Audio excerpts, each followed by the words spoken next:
შენდაგისვა შეკითხვა. აბა. პირველი ზღაპარი, აი პირველი ზღაპარი რა გახსენდება? აი შენი საყვარელი ზღაპარი რომელია? რასაც გიყვებოდნენ? რასაც მიკითხავდა, ბებია ჩემი. ბებია შენი რასაც გიკითხავდა? ვინი-პუხი.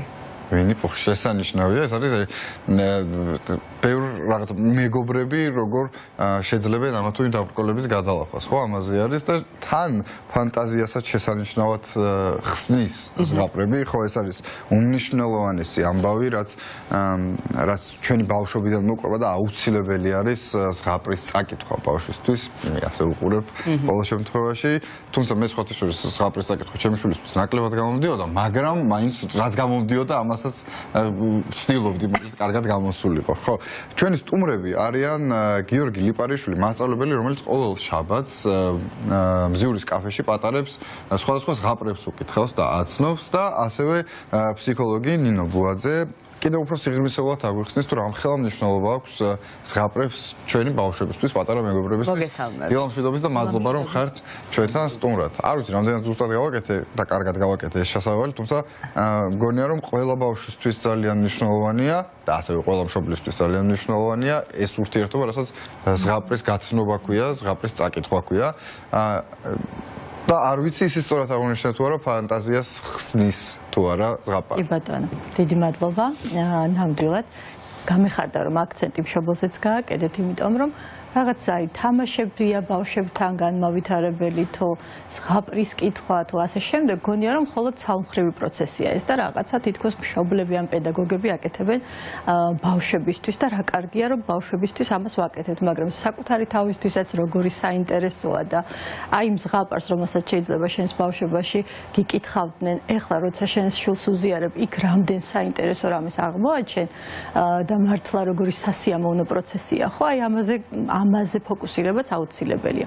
ცხადია, ზღაპარი ეს არის ის სამყარო, რომელშიც ბავშვი შემოდის ჩვენთან ერთად, ჩვენ უყვალავთ გზას და ეს არის ის გარემო, რომელიც ეუბნება, რომ აი სამყაროში არის კიდევ ესეთი საინტერესო რაღაცები, ცუდიც და კარგიც და მეუბნებით, რომ შავ-თეთრი ფერების გარდა არის კიდევ უამრავი ფერთა პალიტრა და ის ზღაპარში არის ეს ძალიან კარგად მოთხრობილი. საინტერესოა იმ მხრივ, რომ თუ კი ვეხებით იქ რაღაცა საშიშ სიუჟეტს, ამ საშიშ სიუჟეტს ვეხებით მისთვის უსაფრთხო გარემოში. ხო, ანუ მეუბნებით, რომ კი არის იქ რაღაც კრიზისები, რომელსაც გმირი გადის და ესეა ცხოვრება არ არის მარტო ვარდისფერი და თეთრი ფერი, არის კრიზისი, რომელსაც გმირი გადის, ოღონდ ამას გიზიარებს შენთვის უსაფრთხო გარემოში.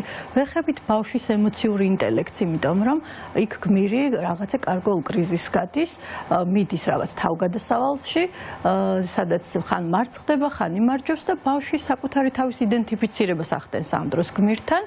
და ხვდება რომ ხო აი რაღაცები შეიძლება ისიც გაბრაზდეს, შეიძლება მასაც შეეშალოს, შეიძლება ემოცია არასწორად გამოხატოს და მე ყოველთვის არსებობს გამოსავალი. ასევე ფანტაზიის გარდა და ემოციური ინტელექტის განვითარების გარდა ძალიან კარგი შესაძლებლობა სიტყვათა მარაგი დავიგროვოთ, ხო არის იქ ისეთი სიტყვები, რასაც ყოველდღიურ მეტყველებაში არ ვიყენებთ. აი ამას წინათ ჩემი შვილი მეკითხებოდა რას ნიშნავს სიტყვა დიდრონი. ხო ყოველდღიურ მეტყველებაში ჩვენ სიტყვა დიდრონს არ ვიყენებთ, მაგრამ აი წიგნში და ზღაპარში არის ამის რესურსი, რომ თქვათ იქ გაიმდიდროს თავისი სიტყვათა მარაგი და რაც მთავარია კომუნიკაცია მშობლებთან და პედაგოგებთან. ეს არის ძალიან მნიშვნელოვანი, რისი დეფიციტიც ამ ბოლო დროს ბავშვებს აქვთ. ხო აი კომუნიკაციის წყაროა, წარმოსახვის, აზროვნების, მეტყველების განვითარების შესაძლებლობა სიძლევა და მეტიც. ზღაპარს იყენებენ თერაპიაშიც, ზღაპარ თერაპია, ესეთი მიმდინარეობაა ცალკე, რომელიც გულისხმობს ზუსტადაც ბავშვმა მოახდინოს საკუთარი თავის, ესე ვთქვათ, პროექცირება, ჩადება იმ ზღაპარში, არსებობს ესეთი ტექნიკა, დაუსრულებელი ზღაპარი, ვთქვათ, იწყება ზღაპარი კონკრეტულ კრიზისთან მიდის, რომელიც ახლოს არის ბავშვის კრიზისთან და მერე უნდა გააგრძელოს მან ეს ზღაპარი, მიიღოს გადაწყვეტილება, როგორ შეიძლება ამ კრიზისიდან გამოსავალი იპოვოს. აუცილებლად დაგიბრუნდებით, იმიტომ რომ ბევრი შეკითხვა მაქვს ზღაპრებთან დაკავშირებით, თუმცა მანამდე გკითხავთ, გიორგი, შენ უშუალო შეხება გაქვს ბავშვებთან და ეს რაღაც საოცარი სამყარო არის კიდე ცალკე დარწმუნებული ვარ და ბევრ რამეს შენ სწავლობ ბავშვებისგან, თუმცა უფრო კონკრეტულად მოგვიყევი პროექტის შესახებ, რომელსაც აკეთებ. კიდევ ერთხელ გამარჯობა, მადლობა მოწვევისთვის და ბავშვების დაინტერესებისთვის და ამ თემის ბევრჯერ გახმაურებისთვის. ზღაპრები მზიურში უკვე მეოთხე წელია რაც მიმდინარეობს თავიდან იყო რომ მზიან შაბათ-კვირას ვეძებდით ხოლმე მაგრამ მე მივხვდით რომ მზე ზამთარშიც ანათებს და თუ რუბელს ეფარება მაინც ანათებს მზე და ზამთარშიც გქონდა ხოლმე არის ხოლმე ზოგჯერ წყვეტა ბუნებრივია მაგრამ მე ისე ზოგჯერ გარემო პირობები რაც ხდება გარშემო რაღაცები ზოგჯერ ხელს გვიშლის ზოგჯერ გვეხმარება და ისე ბრუნდება ზღაპრები მზიურში და ეს ერთ-ერთი გარემოც იყო ნახსენები სად წაუკითხავთ ბავშვებს რა მნიშვნელოვანია გარემო სად მოისმენენ ზღაპარს და კარგი ადგილია ამის რაღაც ბუდია რაღაცნაირი კითხვისთვის კარგი გარემო სახშიც თუ კითხვას ვიწყებთ იქაც უნდა მოუწყოთ ესეთი ბუდი რომ სად იქნება წასაკითხი ადგილი მე ჩემშულს ერთი პერიოდი როცა კითხვა ცოტა გადაუნდა და ეს ხდება ხოლმე რომ ჩვენ ხო ესე ვართ ხან ვკითხულობთ ხან ვერ ვკითხულობთ საერთოდ და კარდის თავზე მოუწყო ეს ამ კითხველო ოღონდ ცოტა უსაფრთხო ასასვლელი და ჩამოსასვლელი ყოფილიყო და იქ ძალიან მოწონდა ხოლმე მე იყო რომ ფანარი ვაჩუქე რომ ფანრით ცოტა ისეთი სიუჟეტები იყო ფანრით წაიკითხა ან პლედის ქვეშ ან კარავი მოეწყო ან რაღაც გაეკეთებინა და ეხლა პირიქით არის ხოლმე რომ წიგნს რო წაიკითხოს მომიტანს რომ ეს წაიკითხე დამტებს ხოლმე რა მე ვერ ვასწრებს ზოგჯერ შეთავაზებას რომ თვითონ თავაზობს და ბავშვების სულ ესე არის ხოლმე თვითონ გვიზიარებენ მე თავის გამოსვლებას ან შენს ხელში თუ წიგნს დაინახავენ მე გეუბნებიან რომ ეს წაკითხული მაქვს და ეს ვიყიდე და ამას შემდეგში წავიკითხავ და უყვართ რომ მე გაგიზიარონ შენ რა ხდება იმ წიგნში და იმ სამყაროში რომელსაც აღმოაჩენენ და იმის გარდა რომ ზღაპრებს მზიურში ვკითხულობთ YouTube-ზე ვდებ ხოლმე ლიპარასკევობა ჩემ გადაცემას ესე დავარქვით და ყოველ პარასკევს ვკითხავ ბავშვებს თითო წიგნს ვაცნობ ხოლმე მალე 1 წელი ხდება ამ გადაცემიდან ისე უკვე 4 წელია ბავშვებისთვის ვიდეოებს ვწერ და ამ დროის განმავლობაში უკვე დაგროვდა 50-ზე მეტი აქტივობა გაკვეთილი და 50-ზე მეტი წიგნი კიდევ და 100-მდე ვიდეო რაღაც ხელა რესურსი აღმოჩნდება ხოლმე რომ მე ზოგჯერ ბავშვები თვითონ პოულობენ და მეუბნებიან რომ ნანახი გვაქვს და უხარიათ ხოლმე რომ იქედან რაღაცას მე გიზიარებენ და აქ იყო ნახსენები რომ ბავშვების არის მნიშვნელოვანი და მშობელის ანუ ზღაპარი არ არის მარტო ბავშვის ზღაპარში ჩვენ შეიძლება ბავშვობაში ვერ ვიჭერთ ხოლმე იმ თავარ ამბავს რისთვისაც ის არის და ზღაპრებს ხო ძირითადად დიდები წერენ და დიდურ ამბებსაც ურევენ ხოლმე ჩვენთვისაც იწერება ეს ზღაპრები რომ ჩვენ რო წავუკითხავთ ბავშვებს ჩვენ დავფიქრდით რომ ჩვენც რომ მე დავრჩები ჩვენ თავთან მარტო თურმე რაზე ყოფილა ეს ზღაპარი პირველი ზღაპარიც გამახსენდა ერთ-ერთი პირველი შეიძლება არ იყო მაგრამ ერთ-ერთი მნიშვნელოვანი რაც კითხვას დაუსვით დასაწყისში წამყვანს და გამახსენდა ჩემი მამიდაშვილის ბებო რომელიც მთელი ბავშვობა მეგონა რომ საოცარი მეზღაპრე არის გვიყვებოდა ხოლმე და გვიყვებოდა ზღაპარს სამ გოგოს და ერთ მეფეს და მთელი ბავშვობა მეგონა რა მაგარი ზღაპარი და რო გავიზარდე მე აღმოჩნდა თურმე მეფელი რისк გვიყვებოდა როგორც ზღაპარი და იყო საოცარი ისეთი თხრობა ქონდა რომ რაღაც ღუმელთან მოვკალათდება და ქონდა თან იმდენჯერ მოსმენი რამდენჯერაც სოფელში გავიდოდით გიორგი აქვს თუ არა რაღაცა კონკრეტული აი თუნდაც სიტუაციური გარემო მნიშვნელოვანი იმისთვის რომ მოსმენა შეუყვარდეს მოდი ესე ვიტყვი ბავშვს ზღაპრები შეუყვარდეს ეს თავგადასავლები შეუყვარდეს და შემდეგ უკვე უკიდებლად დაიწყოს. შემდეგ ნაბიჯზე გადავიდეს, როდესაც უკვე თვითონ დაიწყებს კითხვას. აი, რას უნდა მივაქციოთ ყურადღება, იმიტომ რომ შენ ძალიან დიდი გამოცდილება გაქვს, ხო? ყველაფერი უნდა ვცადოთ. მე რაღაც პერიოდი კითხვისაც ვასწავლეთი სკოლაში და იქ იყო ეგეთი რამე, რომ აი მოსმენა ახსენეთ და ხშირად არის ხოლმე ბავშვებს თავისი ხმა არ უყვართ. როცა ჩანაწერია თან აინტერესებთ.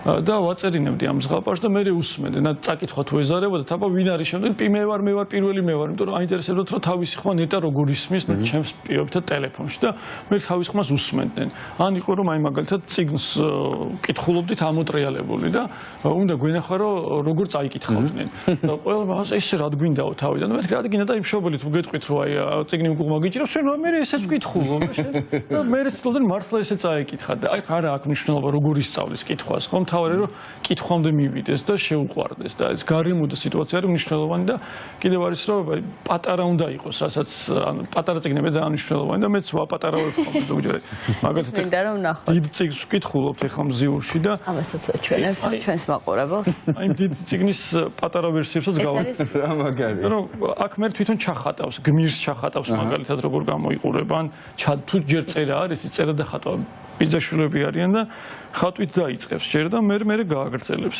იმიტომ ზოგ წიგნს აი ამ წიგნს ვართ ილუსტრაციები საერთოდ არ აქვს, მაგრამ საოცარ ფანტაზიას ხსნის, რომ წიგნში მეორე წიგნი იწერება თვითონ და ახალი სამყაროა. და თან რეალურ ამბავზია მართლა რომ მწერალმა რომელმაც ეს წიგნი დაწერა, მატარებელში ბავშვი გაარწო, რომ კაცმა გააკეთა შარფით, რომ ბავშვი ტიროდა და გაიჩერებინა და ამაზე მე მთელი წიგნი დაიწერა. საოცარი ამბავი. შიგნით ხდება ჯადოქრობა, ფენტეზის ჟანრში მწერალი ნატო დავითაშვილი, რომელიც სასწაულებს ახდენს. აი ეს გაგრძელება რო თქვით კიდევ ნახეთ, ეს წიგნი არის მაგალითად წითელქუდას ახალი თავგადასავალი. წითელქუდა ხდება ბებო, უკვე დრო გავიდა, გამოხდა ხანი და წითელქუდას აქვს უკვე ახალი თავგადასავალი და თვითონ მიდის შვილიშვილის სანახავად. იქ ხო პირიქით იყო.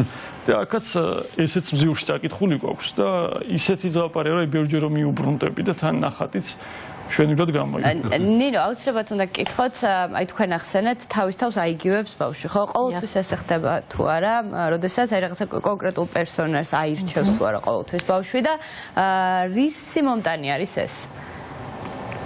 იცით რა არის, როდესაც საკუთარი თავის ძირითადად ესე ხდება, რომ საკუთარი თავის იდენტიფიცირებას ახდენს და თუ გახსენდებათ, ბავშვებმა იციან რაღაც კონკრეტული ზღაპრის ამოჩემებაც. აი რაღაცა ეს წამიკითხე და შესთავაზებ, რომ ახალი ზღაპარი მოგიყიდე და გაუბნებ, რომ მოდი ჯერ ეს წავიკითხოთ და მე ის ახალი წამიკითხე. ხო, აი აქ ძალიან საინტერესოა, რატო ცდილობს რომ დაუბრუნდეს, იმიტომ რომ ზუსტად საკუთარ თავს აიგივებს იმ კრიზისთან კონტაქტში. ვთქვათ, შეიძლება იყოს შიში, შეიძლება იყოს კომუნიკაცია, ემოციების გამოხატვა და ასე შემდეგ და იმ კონტაქტში ის გმირი გარკვეულ გადაწყვეტილებას იღებს, რაც მისთვის საშველია, რაც მის აი ამ დაძაბულობას ხსნის, გადაყავს მე რაღაცა კათარზისის მდგომარეობაში. და ეს ძალიან ღირებულია ბავშვისთვის, იმიტომ რომ გამოსავალი ნახოს, იმიტომ რომ ბავშვს არ აქვს ამხელა ალტერნატივები გამოცდილების, არ შეუძლია ზუსტად დასვა შეკითხვა. ვერ ახდენს ვერბალიზებას ზოგჯერ საკუთარი კრიზისის და ძალიან კარგად ჩანს იქ და თვითონაც სვავს ამ კითხვებს. თუ გახსენდებათ ასევე შემთხვევა, თუ კი არა სხვანაირად წაიკითხე, ან რაღაც ცოტა შენი სიტყვები ჩააქსოვე შიგნით, აუცილებლად გისწორებს, რატომ? იმიტომ რომ არა ესე კი არ არის, იმან ესე უპასუხა. ხო და თვითონ იმეორებს ზუსტად სიტყვით, იმიტომ რომ ეს ეხება ყველაზე მეტად. ასევე ძალიან საინტერესოა, როდესაც ცვლის მშობელი. მეც მქონია ესეთი გამოცდილება ერთ-ერთ ბავშვთან, რომელსაც ჰქონდა მამასთან განშორება და ამის ვერბალიზებას ვერ ახდენდა. და იყო აბსოლუტურად სხვა შინაარსის წიგნი, სადაც მოცემული იყო ილუსტრაციაში, როგორ ემშვიდობება მამა შვილს და რა რჩევას აძლევს.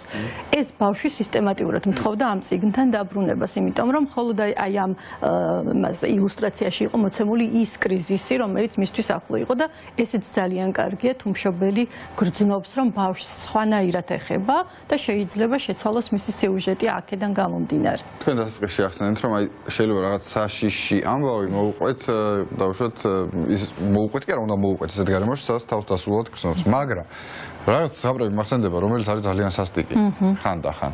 და რამდენად სწორია ეს მოუყვეთ ჩვენ შვილს. აი თუნდაც ქართული ზღაპარი, როდესაც დედა ჩიტი თავს პარტყებს, გადავგდებს მელიას. რამდენად სწორია, რომ ეგ ჩვენ შვილს მოუყვეთ. ხო. მე მიყვებოდნენ ბავშვობაში მაგას. კი ბატონო, ჩვენ ყველას გვიყვებოდნენ, ასევე მასზე კიდევ უფრო მძაფრ ამბებს გვიყვებოდნენ. მე ესე ცალსახად არ ვემხრობი, რომ ზღაპრები, რომელშიც არის სიუჟეტი, ესე გავაქროთ და რაღაცა თუნდაც ანიმაციებში მთლიანად ამოვიღოთ ის ნეგატიური შინაარსები. ცხადია, ჩვენ ვითვალისწინებთ ბავშვის ასაკს, ვითვალისწინებთ ბავშვის განვითარების ეტაპს, ბავშვის კრიზისს, ბავშვის მანამდე არსებულ გამოცდილებებს, განსაკუთრებით თუ ბავშვს აქვს ესეთი სისტემატიური განშორების გამოცდილება მშობელთან, ცხადია, ამ ტიპის ზღაპრები მისთვის არ იქნება უსაფრთხო. თუმცა ყოველთვის არსებობს შეცვლა სიუჟეტის, ხო? თუ შეიძლება რომ შევცვალოთ სიუჟეტი და გავხადოთ უფრო პოზიტიური დასასრულით, ცხადია, ეს უნდა შევეცადოთ ამას. აი, მაინტერესებს როგორ არჩევთ გიორგი წიგნებს, იმიტომ რომ ხო, სწორად შერჩეულ წიგნს თავისი ძალა აქვს ჩემი აზრით. ბევრი მეთოდი არსებობს წიგნის შერჩევის, ზოგჯერ შეიძლება ყდამ დაგიძახოს, რომ აი მაგალითად მინდა რომ წამიკითხო გელაპარაკება. შეიძლება ყდით შეარჩიო, შეიძლება შინაარსით. აი მაგალითად ჩემი შვილი აღწერას არ კითხულობდა ხოლმე რომ თუ აღწერა წავიკითხო გავიგებო რა ხდებოდა და პირდაპირ უნდა რომ ეს ბოლო გვერდზე რადგან ბოლოს წაეკითხა და მთელ ციკლს მიყოლოდა. მე ეგრე ვშვები დღემდე. ძალიან კაია. მეც ბოლო აღწერას არ ვკითხულობ არასდროს. ხო და ანუ ბევრნაირად შეიძლება ვიღაც რჩევა იყოს და ვიღაც ვენდობი რომ იმან თუ თქვა და წაიკითხა იმის გამო მეც მოდი ვცდი და წავიკითხავ და აი უკავშირი როგორი არის თქვა აი ბავშვებთან როდესაც შეხება გაქვთ რა ინტერესებთ ყველაზე მეტად აი რაზე სვამენ კითხვებს და რა ჟანრი მოწონთ ბავშვები ხო ინდივიდუალურები არიან ყველა სხვადასხვა მოწონთ აი მაგათ არის რომ ფენტეზი მოწონს და ვისაც დრაკონი მოწონს მაგრამ მე უცხოეთში ვასწავლი კიდევ მოსწავლეებს ონლაინ და იქ ბევრი წიგნის საკითხვა გვიწევს და მაგათ ვისაც ფენტეზი მოწონს და დრაკონები დრაკონზე წიგნს ვკითხულობთ იქ და ძალიან კარგად მიდის მთელი სიუჟეტი დრაკონი ყავს გვერდით მოსმული სათამაშო და ერთად მე ვწერთ ხოლმე გაგრძელებას აი წითელ ქუდაზეც რო თქვით აგას გაგრძელება დავწერეთ რომ უკვე იქ ხო იყო ბებო და შვილიშვილი და ეხლა ეს კიდევ გაიზარდა და იმას როგორ დაწერდნენ ეს არის ძალიან მაგარი რომ ბავშვები იმდენად მაგრად წერენ მე ამას უგზავნით ხოლმე ავტორებს იმიტომ რომ ბავშვებს ხშირად გონია რომ ყველა ავტორი არის მკვდარი იმიტომ რომ რაღაც ჩვენ ბავშვობაში ხო ესე იყო წიგნში ეწერა ბიოგრაფია ცხოვრობდა მოღვაწეობდა საზოგადო მოღვაწე ბოლოს ესე იყო ყველა ავტორი მაგრამ სხვა რა იყო ზოგადად მართლა დასაკეთებდა არ ვიცოდით ილია ვიცოდით რომ იყო მწერალი მარტო მეტი არაფერი არ ვიცოდით მის შესახებ და ამიტომ მნიშვნელოვანი ყველაფრით შევარჩიოთ აი ბავშვი დიდების წიგნზე რო ვამბობდით ხო ეს ამ წიგნში ეს ერთ-ერთი ჩემი საყვარელი წიგნია იმის გარდა რომ ბავშვი შევხვდებით რომელსაც ნაყინი უყვარს ბავშვებივით ხო შევხვდებით ბევრ მითიურ ამბავსაც და შევხვდებით მაგალითად ეს მოკლე კატოს თავგადასავალი კი ზაირა არსენიშვილის საოცარი წიგნი სადაც შევხვდებით ღმერთსაც რომელმაც ბევრი რამე არ იცის ადამიანივით არის ღმერთი იმიტომ რომ ხო რეალურად ეგრე შექმნა ღმერთმაც ხო ადამიანი თავისნაირად და რომელიც სამყაროს იფიცება ეს ღმერთი და ძალიან საყვარელი მათემატიკა უყვარს ამ ღმერთს და რაღაც ადამიანები და ცხოვრება უყვარს ოღონდ სიმდიდრე და ის არ უყვარს რაღაცა და კიდევ თავარია რომ გმირე დევებს ხდება და მეფეს ხდება რომელიც ქვეყანა არის ტრაკატრუკის ქვეყანა და ამიტომ დიდებისთვის რომ ეძებები ნაყავენ წყალს და კატო გადაირევა რომ წყლის ნაყავი რაში გვჭირდებაო და ან მთელი ქვეყანა მარტო ნაყავს წყალს და გონიათ რომ იცო ჩვენზე ბრძენიაო ჩვენი მეფეო და იმიტომ ნაყავს წყალს იმან გითხავთ თორე ჩვენ ცუც კი არ ან კატო წუხს იმას რომ დევებს ამ ძლევამოსულ დიდად ბუმბერას გოლიათებს ჭკუა გამოაცალა ვიღაცამ. ეს ხო დიდებისთვის, ეს ხო მარტო პატარების არ არის ხო და ამიტომ აქვს ზღაპარს დიდი მოქმედება, რომ ჩვენ შეგვიძლია რომ სიამოვნება მივიღოთ და ახალ-ახალი ზღაპრები გამოვიგონოთ, სათაურები დავარქვათ. იმდენი აქტივობა არსებობს, რასაც ვიგონებთ ხოლმე მე და თამაშობთ, რომ სულ მივდივართ წინ და მე რაც დასაწყისში თქვით, რომ თქვენ სწავლობთ და ჩვენ დიდები ცოტა ეგოისტები ვართ, მე მგონი, რომ ჩვენთვისაც ვაკეთებთ იმას, რასაც ვაკეთებთ და კი, ნამდვილად. განვითარდეთ და ჩვენს ბევრი რამე მე მგონი თქვენი შეხვედრები კითხვები ზღაპრების წაკითხვის არ არის მხოლოდ ბავშვებისთვის, ახლა რო გისმენდით დარწმუნებული ვარ თქვენც იგივე სურვილები გაგიცხადოთ, რომ შეიძლება მოусმინოთ. მამებთან ერთად იყო ერთი აქტივობა, კაცებს ზვნავენ არის ერთი კაი კამპანია და ერთად გავაკეთეთ და მამები თავიდან ისე ისხდნენ და მე გაწიეს ბავშვები და ერო დაიწყეს პლუსი, იმიტომ რომ მარტო კითხვა ცოტაა და ჩვენ სულ რაღაც აქტივობა მოყვება ხოლმე კითხვას, იმიტომ რომ კეთებით სწავლაა კიდევ რომ შეიძლება კეთები დაიწყო და კითხვამდე მე მიხვიდა და კითხვა არის დამატებით იმიტომ რომ ზოგს გონია რომ თუ წიგნს კითხულობ მორჩა განვითარდა და არ არის საკმარისი თანამედროვე სამყაროში არც მაშინ არ იქნებოდა საკმარისი მით უმეტეს იყო დრო როცა კითხვა არ იცოდა ბევრმა ადამიანმა და ეხლაც ბევრმა არ იცის რომ თუ გონიათ რომ მარტო უნდა წავიკითხოთ სკოლაში და სტუდენტობისას და მორჩა კითხვა თითქოს ჩაიკეცა ის ფურცელი და კითხვა იმისთვის ვისწავლეთ რომ სულ განვითარდეს სულ რაღაცა ვისწავლო და განმავითარო. ანუ მარტო ეხლა არ ვკითხულობ, როცა ბავშვებს ვკითხავდი.